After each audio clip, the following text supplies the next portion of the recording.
Jesus went forth with his disciples across the Kidron Valley, where there was a garden, which he and his disciples entered. Now Judas, who betrayed him, also knew the place, for Jesus often met there with his disciples.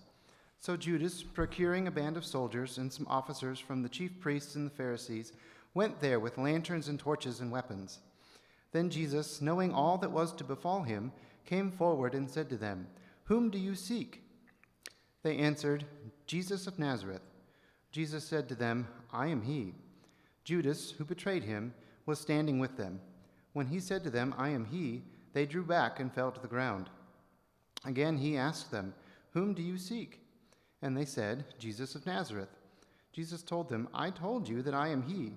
So if you seek me, let these men go." This was to fulfill the word which he had spoken, "I did not lose a single one of those whom you gave me." Then Simon Peter, having a sword, drew it and struck one of the high priest's slave and cut off his right ear. The slave's name was Malchus. Jesus said to Peter, "Put your sword into its sheath. Shall I not drink the cup which the Father has given me?"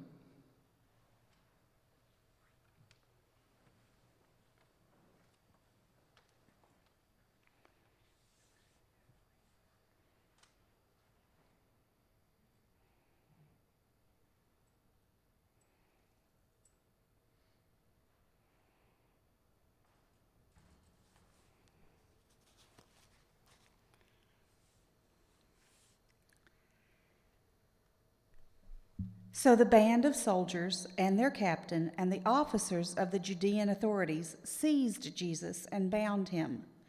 First they led him to Annas, for he was the father-in-law of Caiaphas, who was the high priest that year.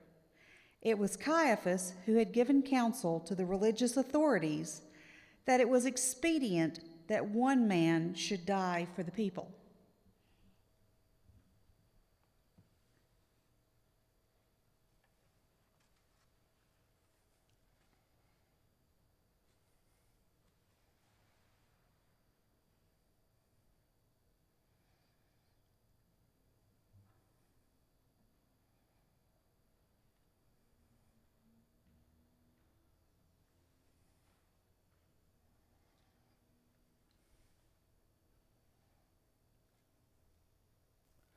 Simon Peter followed Jesus, and so did another disciple.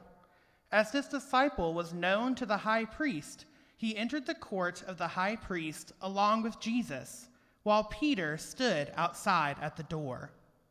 So the other disciple, who was known to the high priest, went out and spoke to the woman who guarded the gate and brought Peter in. The woman who guarded the gate said to Peter, "Are not you also one of this man's disciples?" He said, "I am not." Now the servants and officers had made a charcoal fire because it was cold, and they were standing and warming themselves. Peter also was with them, standing and warming himself.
The high priest then questioned Jesus about his disciples and his teaching.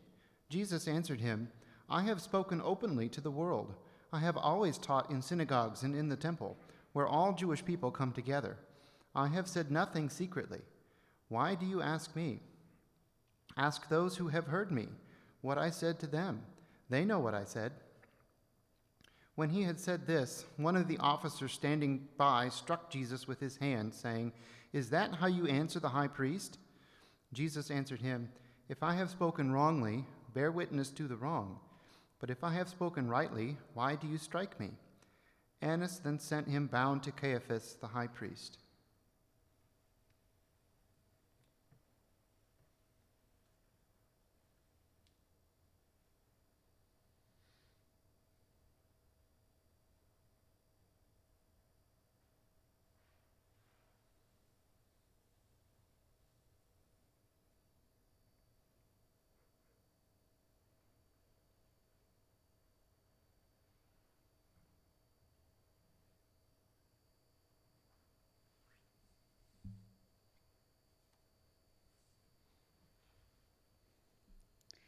Now Simon Peter was standing and warming himself. They said to him, "Are not you also one of his disciples?" He denied it and said, "I am not." One of the servants of the high priest, a kinsman of the man whose ear Peter had cut off, asked, "Did I not see you in the garden with him?" Again, Peter denied it, and at once the cock crowed.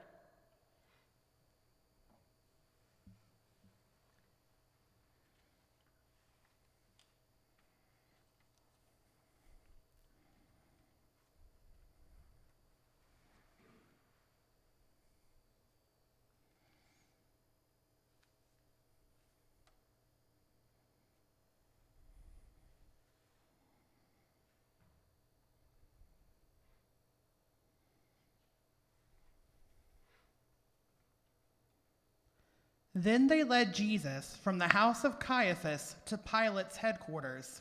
It was early. They themselves did not enter the headquarters so that they might not be defiled, but might eat the Passover. So Pilate went out to them and said, "What accusation do you bring against this man?" They answered him, "If this man were not an evildoer, we would not have handed him over." Pilate said to them, "Take him yourselves and judge him by your own law." The religious authorities said to him, "It is not lawful for us to put any man to death." This was to fulfill the word which Jesus had spoken to show by what death he was to die.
Pilate entered the headquarters again and called Jesus and said, "Are you the king of the Jews?"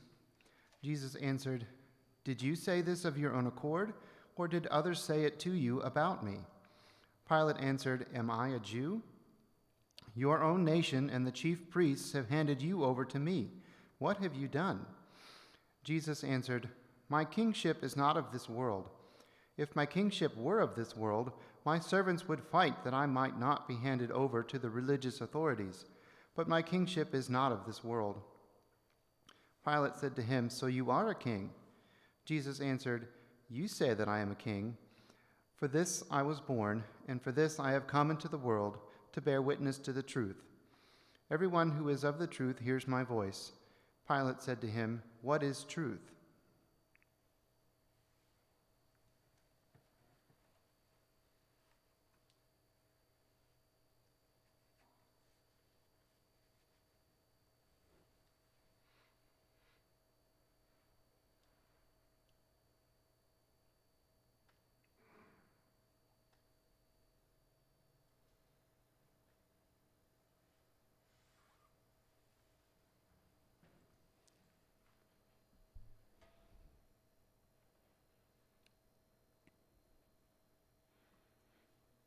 After Pilate had said this, he went to the religious authorities again and told them, "I find no crime in him.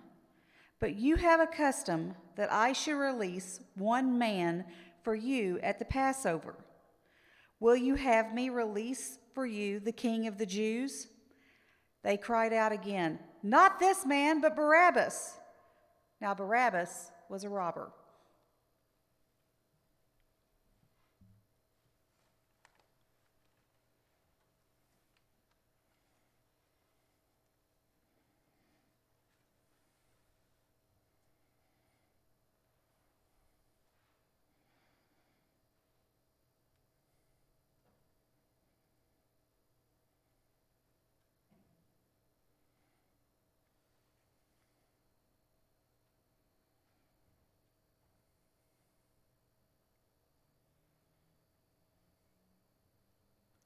Then Pilate took Jesus and scourged him, and the soldiers plaited a crown of thorns and put it on his head, and arrayed him in a purple robe. They came up to him, saying, "Hail, King of the Jews!" and struck him with their hands. Pilate went out again and said to them, "See, I am bringing him out to you, that you may know that I find no crime in him." So Jesus came out, wearing the crown of thorns and the purple robe. Pilate said to them, "Behold the man."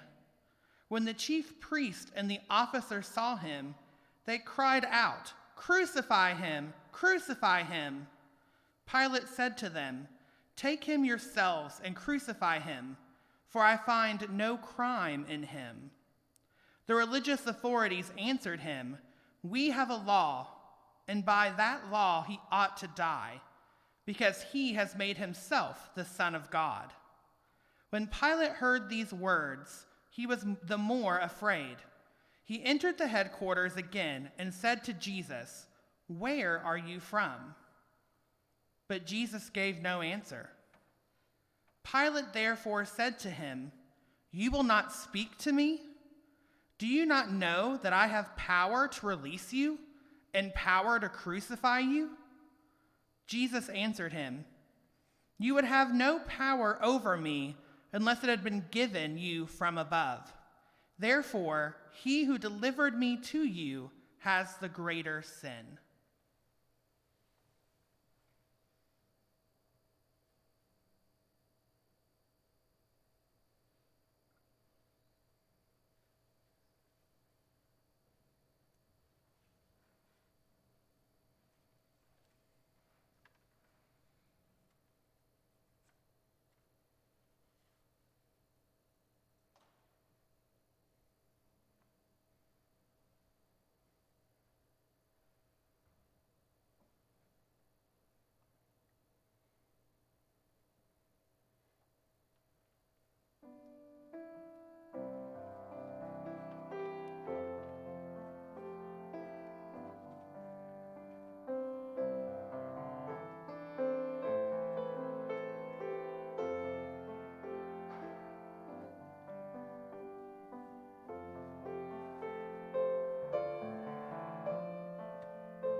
Upon this, Pilate sought to release him, but the religious authorities cried out, "If you release this man, you are not Caesar's friend. Everyone who makes himself a king sets himself against Caesar." When Pilate heard these words, he brought Jesus out and sat down on the judgment seat at a place called the Pavement, and in Hebrew, Gabbatha. Now it was the day of preparation of the Passover. It was about the 6th hour. He said to the religious authorities, "Behold your king." They cried out, "Away with him! Away with him! Crucify him!" Pilate said to them, "Shall I crucify your king?" The chief priests answered, "We have no king but Caesar." They handed him over to them to be crucified.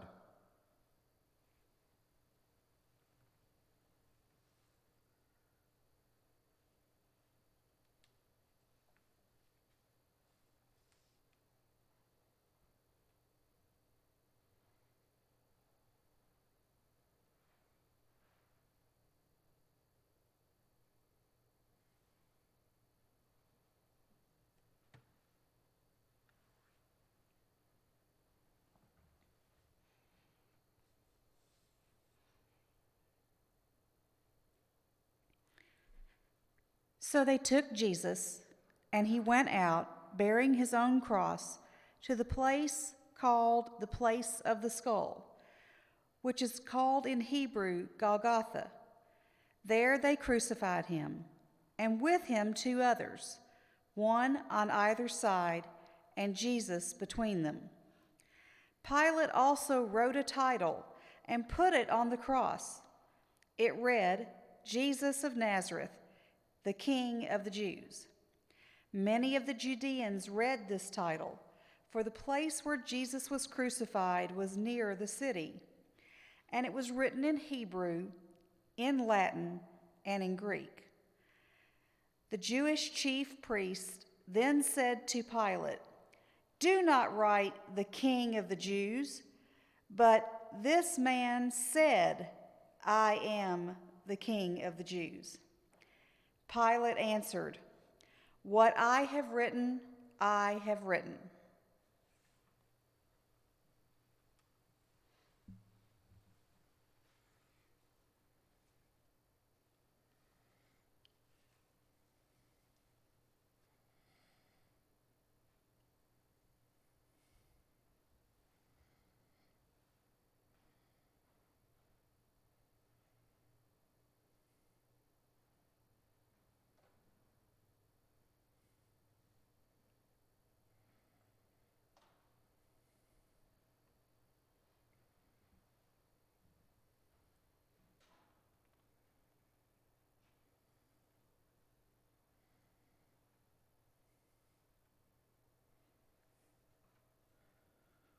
When the soldiers had crucified Jesus, they took his garments and made 4 parts, one for each soldier, also his tunic.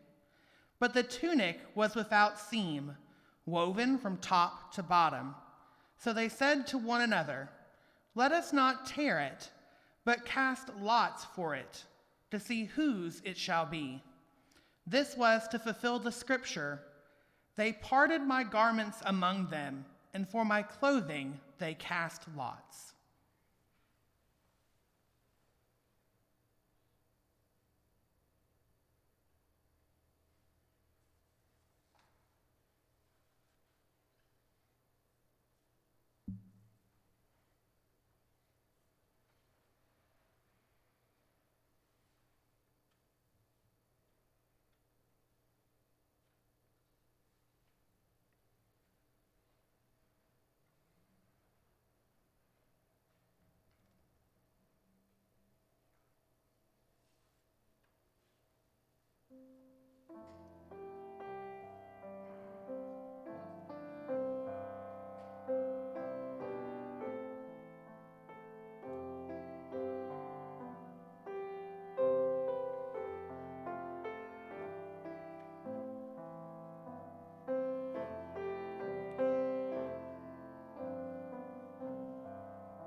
Standing by the cross of Jesus were his mother and his mother's sister, Mary, the wife of Clopas, and Mary Magdalene.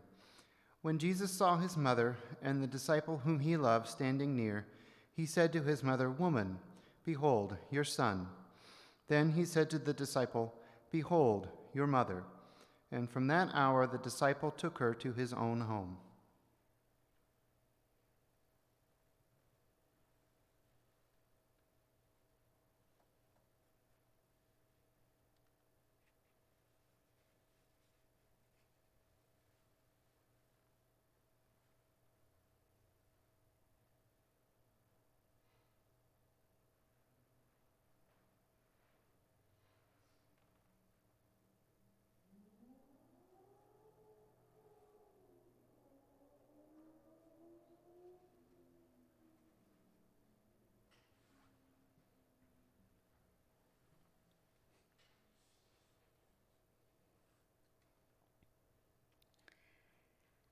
After this, Jesus, knowing that all was now finished, said, to fulfill the scripture, "I thirst." A bowl full of vinegar stood there, so they put a sponge full of the vinegar on hyssop and held it to his mouth. When Jesus had received the vinegar, he said, "It is finished." And he bowed his head and gave up his spirit.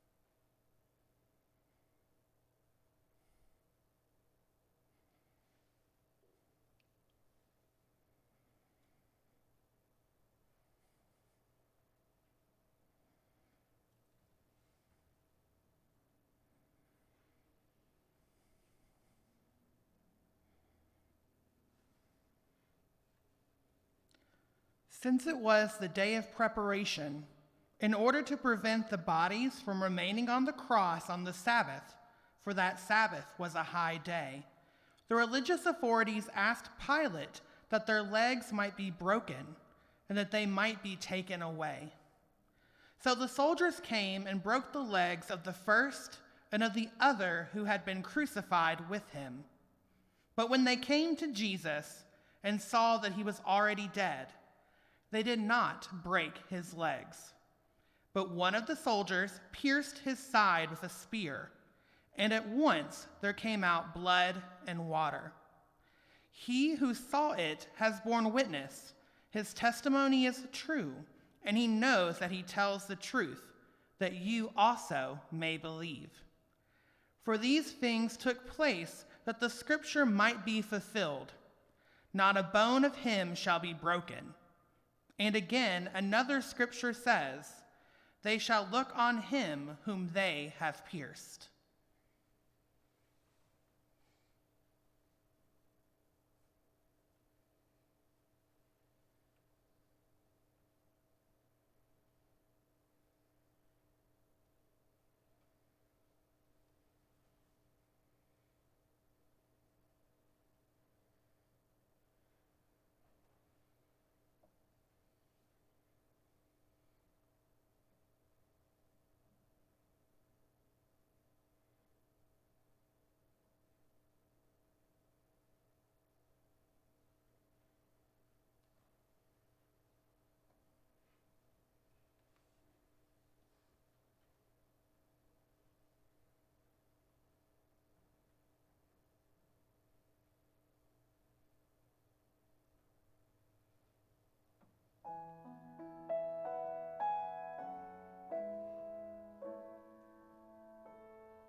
After this, Joseph of Arimathea, who was a disciple of Jesus, but secretly, for fear of the religious authorities, asked Pilate that he might take away the body of Jesus, and Pilate gave him leave.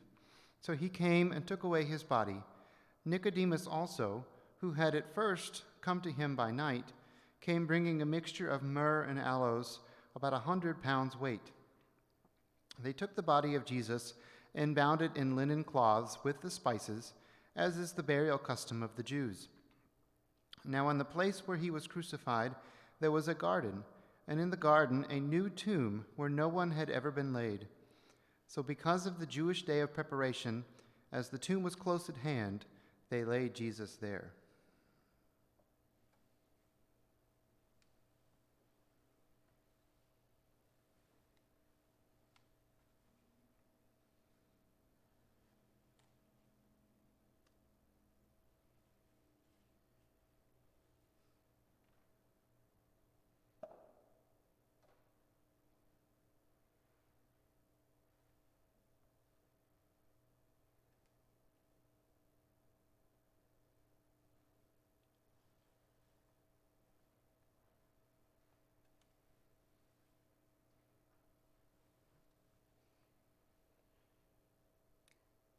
The Christ candle is removed, symbolizing the apparent victory of the forces of evil over good.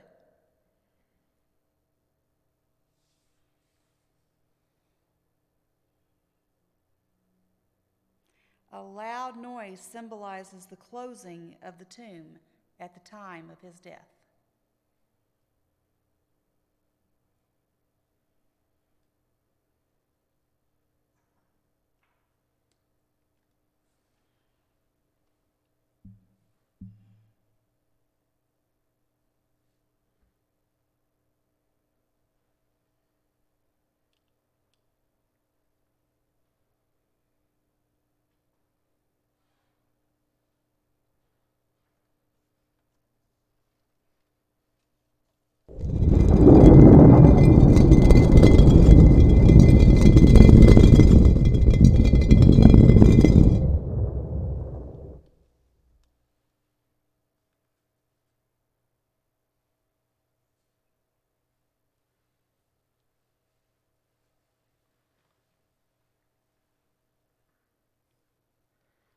At the moment of the earthquake, the temple veil was torn apart, making the Holy of Holies exposed to public view.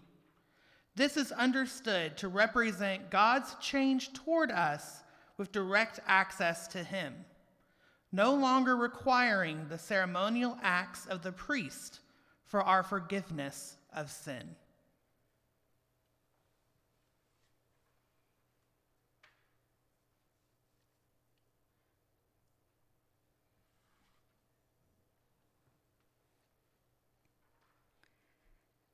Isaiah 53, verses 4 through 11.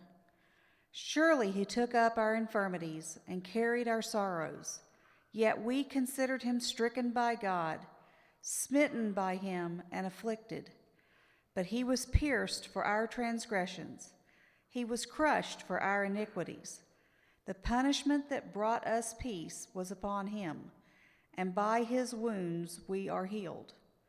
We all, like sheep, have gone astray. Each of us has turned to his own way, and the Lord has laid on him the iniquity of us all. He was oppressed and afflicted, yet he did not open his mouth. He was led like a lamb to the slaughter, and as a sheep before her shears is silent, so he did not open his mouth. By oppression and judgment he was taken away. And who can speak of his descendants? For he was cut off from the land of the living. For the transgression of my people he was stricken. He was assigned a grave with the wicked and with the rich in his death, though he had done no violence, nor was any deceit in his mouth. Yet it was the Lord's will to crush him and cause him to suffer. And though the Lord makes his life a guilt offering, he will see his offspring and prolong his days, and the will of the Lord will prosper in his hand. After the suffering of his soul, he will see the light of life and be satisfied. By his knowledge, my righteous servant will justify many, and he will bear their iniquities.